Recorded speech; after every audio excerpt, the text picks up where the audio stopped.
Warriors! Video number 2, back from vacation. Do you know about the industrial number 1, industrial number 2, industrial number 3, and now you're in the fourth industrial revolution?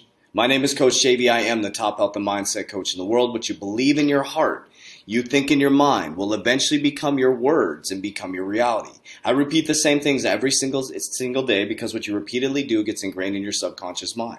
What gets ingrained in your subconscious mind becomes an unconscious activity. That's why you believe in the systems and processes that you believe in. That's why you believe in the monetary system that you believe in. That's why you believe that Tide is the best detergent, because they've told you that over and over and over again. And what I'm going to do today is I'm not going to tell you how to get rich in crypto. I'm not going to tell you some secret magic formula. What I'm going to share with you is where you're heading. Exactly where you're heading. I'm going to show you facts, figures, numbers, logic, and allow you to make informed decisions based on what you know now after I share this with you and learning how to fish. But you have to understand how things work. You are in an ever-changing environment. And if you resist change, you are going to perish. The freight train has left the building, warriors. It is already gone. There's two types of people. People are going to get on board and go for the ride of their life, or people are going to get run over by it. But I'm going to break down the first industrial revolution, the second industrial revolution, the third industrial revolution, and the fourth industrial revolution. Now, what you can do is as you grow through this and understand this, you can start to build your strategy based on what you know and the knowledge you're gaining based on looking at a different type of system to create for yourself. Basically, a hedge against inflation and a deflating dollar. Think about this for just a moment. In Venezuela, I know their economy collapsed, but I was just talking to the guy that I buy my silver from. And he was sharing with me that in Venezuela, they're literally paying with silver coins. So do you realize that gold is like a store of value, and silver, he taught me, is utility basically? Just like Bitcoin is a store of value, and XRP or Ethereum, things like that, they have utility to them. So it's moving into a digital space. Now, I'm not here to convince you to get into cryptocurrency. What I'm here to share with you, warriors, is I just saw somebody send a video to me that our president, actually, I'll have to verify this, but is announcing some more stimulus. Warriors, do you understand what that sounds like? UBI, Universal Basic Income. But all we do is we get our stimulus checks. Our third stimulus check came out already. You keep getting your checks. And what that's going to do, warriors, it is going to wipe out the middle class. Jerome Powell has said, I am worried about our middle class. We are coming back to a new economy based on technology. He is sharing with you what's happening. So I'm going to take you through the first industrial revolution, second, third, and fourth. I'm specifically going to focus heavily on the fourth, but instead of listening to me, I'm going to show you facts, figures, numbers, logic from the World Economic Forum, the technology governance councils that are going on right now as we speak. There's only hundreds of people watching this today. I'm watching it, one of them. And I'm going to show you these videos that what they're talking about as you're looking this way, there's a pandemic. As I was sitting in Disney World and there's thousands of people, like there's nothing really going on with their economy, spending money like it's going out of style because they got their stimulus checks. But what they don't know is there's something massive going on, a big shift. But it's nothing new. It's nothing to be scared of. It's nothing nefarious. There's a big shift. Imagine the people. So let's walk through this. So the first industrial revolution was the steam engine. Think about that for just a moment. If you were in horse and buggy and all of a sudden the steam engine comes out, you're going to be like, oh, what is that stuff? That's going to be dangerous. It's going to be costly. All these different narratives that are happening right now with blockchain and cryptocurrency, or the fourth industrial revolution, or robotics, or electric cars, right? So they were saying the same thing.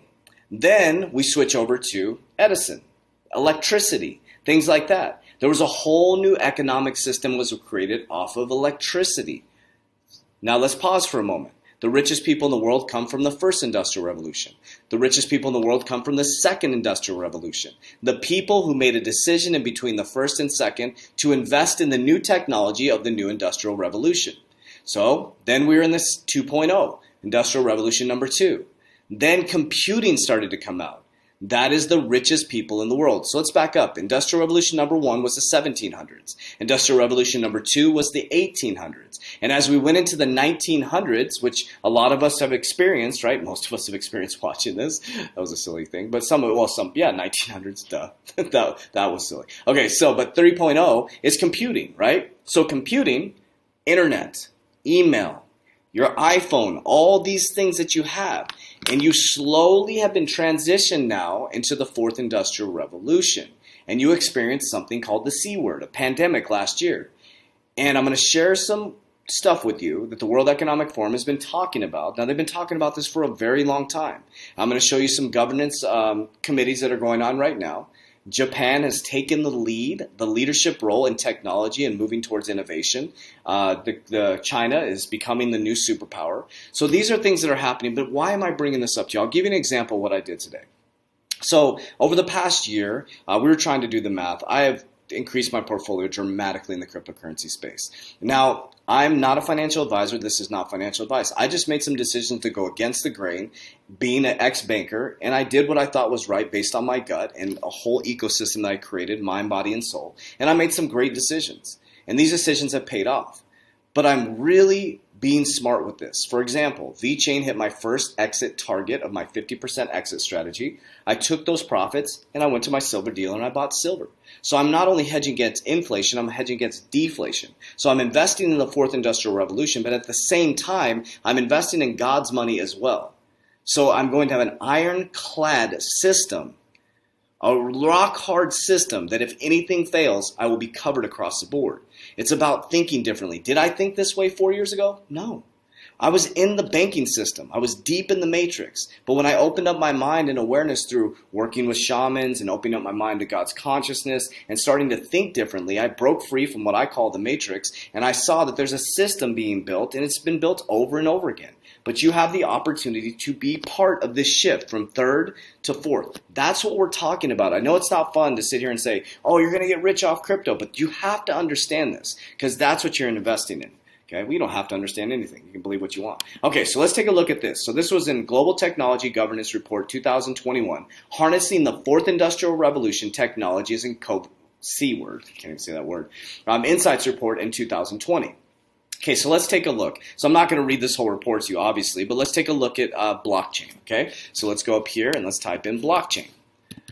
Okay, blockchain is a big, big piece of the fourth industrial revolution. It is going to change your world. Now, you have access to all this stuff. So key insights. Our analysts revealed common challenges across the five fourth industrial revolution technologies. We focus on artificial intelligence, mobility, including autonomous vehicles, blockchain, drones, the Internet of Things. Okay, now Internet is, it used to be you just send something out. Everything is moving. Everything is on the Internet. It's two-way communication now. It used to be one way in, one way out. Right now it's all connected, okay? The challenges including the lack of regulation, misuse of technologies, and challenges in addressing cross-border differences. For instance, one estimate suggests that Bitcoin accounts of more than 90% of ransomware are ransomware payments, and the lack of effectiveness regulations of facial recognition technologies coupled with incidents, and misuse of law enforcement agencies have caused a backlash against these technologies. Okay. So now you've heard the Janet Yellen, you've heard the Christine Lagarde. If you watch my videos, the Bitcoin narrative. Guys, cash is used in more nefarious activities than Bitcoin, just so you know. Bitcoin is very, very safe in the scheme of things, right? But what they're doing is they're sharing with you, hey, here's where we're heading. We're trying to create some governance, and I'm going to share with you some stuff that they're talking about and how quickly the C word has accelerated this. So as you're sitting there thinking, should I get involved? It's moving faster than you can ever imagine, Warriors. So listen to what he says in his verbiage. This is a technology and governance outlook, number 2, the Global Technology Governance Summit at the World Economic Forum. Now let me just give you some insight. This was today. Only 102 people have watched it out of 7 billion people in the world, and I'm one of the nerdy guys that have watched it. This is how I make my investments, Warriors. Listen to what he says. So in other words, to sum it up, it seems like we have the most powerful technology ever. But we may be solving the wrong problems in the wrong way. And maybe my last point is the COVID experience. I mean, there's so much devastating bad to talk about when it comes to COVID. But there's 2 things that makes me optimistic. Number 1, I believe COVID can be an accelerator for a more digitized, sustainable future. And what really makes me optimistic is that the human resilience and our ability to implement at high speed was really tested during COVID-19. I mean, we did things in weeks, and I'm sure we'll have everyone on the panel talk about how things could be done in weeks instead of months or years. And what if we could take that capacity and then begin to use technology to solve the real problems and not do what tech can do, but what we human beings want it to do? Great. Thank you, Jim. I'd actually like to... I want to narrate that really quickly. So key word is I just showed you the technology governance, right? So this is governance, right? There is something that I want to share with you guys. People keep saying, oh, I'm too late to get into crypto. Guys, you are super early. This is a very immature market. It's a very immature market. China is not even going to launch their full CBDC until 2022. So people that are saying, I'm too late to crypto, you're such a small percentage of the population watching these videos that are even, people are watching the WAP videos, guys. They're watching the what's it called? The Grammys, all this stuff. They're watching that. They're watching sports. You're the select few that are watching this. You are so early, warriors. But don't wait till the train takes off. Does that make sense? Now listen to this next lady. Some of the stuff that she says is pretty powerful. A quality of service and opening up new markets. And I'd be curious just, how that work has advanced during the last year, and whether you've been able to, maintain the high-speed momentum you've had, or whether you find yourself challenged with COVID and as governments shift their focus away from governance for technology and solving the immediate challenges around, healthcare, employment, and so on. What's your experience, and what are you seeing today where you're at? Well, I work in financial technology, and across the African continent, we're in over 15 countries, and it's all about unique market needs, right? There's 55 countries in Africa, and every single one of them, just like any other country around the world, has its specific market needs. In frontier markets, even more so, because there's particulars of infrastructure, of legacy systems, et cetera. So when we're on the ground thinking about how to reduce the error rate of an API between a bank and a mobile money system, no large company can compete. And I don't say that arrogantly. I say it for exactly the same reasons that Jim just mentioned. When a large company comes in, they're looking at not even 6 months, they're looking at a 12 to 18 month time scale for some of the smaller projects. It's almost impossible for large companies to get their heads around small, nimble problem solving. They're just not built for that. And when you're in a frontier market... Here's the thing. Listen, the narrative, public and private sectors coming together. The XRP ledger, the way that the system is built, the RippleNet system, it's a cloud computing system. They can have it up and running in I think 5 weeks for a bank. 5 weeks for a bank. Now, she's not talking specifically about that, but that's what we're talking about, warriors. The banks are in a really big predicament. It is shifting. Imagine the people that were going from steam engines to look at this. Imagine, just think about the problems they were trying to solve from here, from steam to electricity, from electricity to computer. They were all going through the same thing, warriors, the exact same things. Every day is COVID. That's the phrase we've been using with our board. We've had election violence, we've had flood. Okay, so she just continues on with her stuff. Now check this out. So Japan takes leadership role in Fourth Industrial Revolution Global Summit. Okay, heads of the state and government, chief executive leaders from the civil society gathered at the Global Technology Governance Summit to shape the Fourth Industrial Revolution. The virtual meeting hosted by Japan builds on work from the forum's global network of centers of the Fourth Industrial Revolution. Since its foundation in 2017, the network has brought together innovators, policymakers, and business leaders to develop governance policies and frameworks for emerging technologies such as artificial intelligence, autonomous mobility, and precision medicine. The Fourth Industrial Revolution is moving faster than expected and impacting lives around the world, said Jeremy Jurgens, managing director of the Head Center of the Fourth Industrial Revolution Networks. It's crucial that we ensure all parts of society are working together to shape the future and its inclusiveness, where everyone can benefit from these technologies. The summit is to help us accelerate and scale the work already in progress. Now check this out. So not only are they talking about technology governance, but taxation of taxing digital value. Listen to this. Cedric, if we can, because your government and you personally have been so active in this debate, And just to get a sense from you of why are you pursuing an agenda of digital taxation? Why do you think it's important to do? Well, thank you first for having me today. And I do think that the debate that we're having today is very important, both from an economic point of view, but also from a democratic point of view. Well, you mentioned the high-speed digitalization rate of the economy and the fact that for some specific players which are highly digitalized, they have been reshuffling the way value chain are working, the way the value is created and distributed within the country that they operate in, and they have been putting into pressure the original principle on which the taxation was based, which was that you were paying tax for public services, especially in the countries where the value was created and where the service was provided. Due to the way the digital economy is working, those principles have been squeezed by the digitalization of the economy and by especially some very important stakeholders which are highly digitalized. At the same time, we have seen with the COVID-19 pandemic that the question of financing the public services, financing healthcare system and so on, is something that we have to take care of. And this is why France has been advocating, but with many other countries and the European Union especially, to create or to reset the principles on which our international taxation system is working. Obviously, and you mentioned it, since we're talking about something that is basically international, the solution should be multilateral.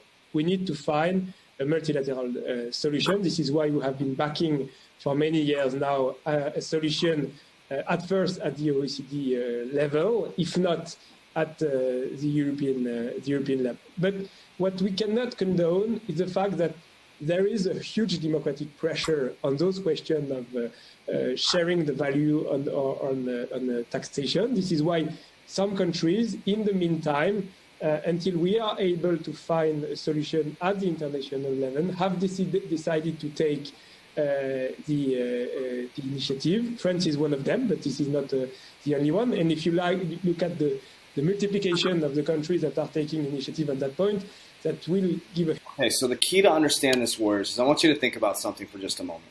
I want you to think about Venezuela. If you don't know what's going on in Venezuela, their economy has collapsed. The reason why I'm bringing this up is I was talking to my silver dealer. I was buying some silver today. And he was sharing with me that people are walking in with their silver coins as a store of value, or as a utility, and they're buying groceries with silver coins. Warriors, this can happen to your U.S. economy.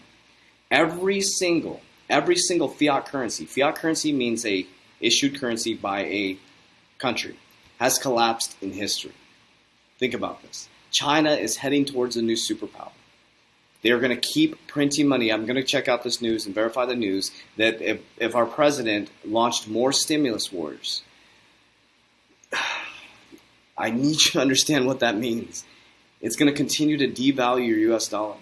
The more they just print money that's not backed by anything, and the more you live in a debt-based society, the more your value is going to be, your dollar is going to be devalued. Now, the solution is moving you to a CBDC, a central bank digital currency. Central bank digital currency moves you closer to the central bank. And it moves you a little bit further away from the commercial banks, which are going to get into digitalization or blockchain or cryptocurrency. They're already able to federally, charterly hold your cryptocurrency. So the cryptocurrency being a fraud is out the door. You can't trust that anymore. What you have to know, Warriors, is you have the opportunity to be involved in the biggest shift in generational wealth. I know this isn't very exciting, so if you're still here, Warriors, this isn't telling you how you can 100 times your portfolio. Do this, but Warriors, this is the important stuff that you need to understand. As we move forward, you need to understand economics and how your economy works. That's how I was able to go from losing everything last year because of the pandemic and be able to recover at a massive rate, just like they're doing behind the scenes, by following their narrative and doing what they're doing. And then I'm following my exit strategy and going and buying God's money. Warriors, I literally changed my life in a year and a half. Literally changed my life from understanding finally how money works. This is God's money. It's not our money. It's a fluid flow When money comes to us, we put it back out there and multiply it. That's what it says in the Bible. I'm just following what the Bible says, warriors. I'm a follower of God, follower of Jesus. I'm non-religious. I love all of you guys. But I just want to bring this information with you guys. I know it's not exciting, 10 times your portfolio clickbait, but warriors, it's time to rise. This is our time, our opportunity to be one of the people in the first industrial revolution, second, third, and now it's our time in the fourth. So if you want to join our private warrior academy of warriors all over the world, over 1,000 warriors, get access to my portfolio. I'm not a financial advisor. I'm just honest and show you what I'm doing. My exact exit strategy. Today I just exercised my first target with my VeChain exit strategy. On cryptocurrency Discord with a bunch of people that are way smarter than me, over 900 warriors in that cryptocurrency Discord, 120-day challenge. You get to work out with us live daily, nutrition, mindset coaching, goal setting. There's nothing like it in history. If you actually get into it and engage yourself, it will change your life. It will change your life, warriors, but it's time for you to take action. And stop asking for a handout and just waiting for the government to hand you your money. It's time to take action, and it's your time, warriors. Everything's down in the description down below. Warriors, rise. Don't forget to check out my podcast, Coach JB Podcast. Let's go.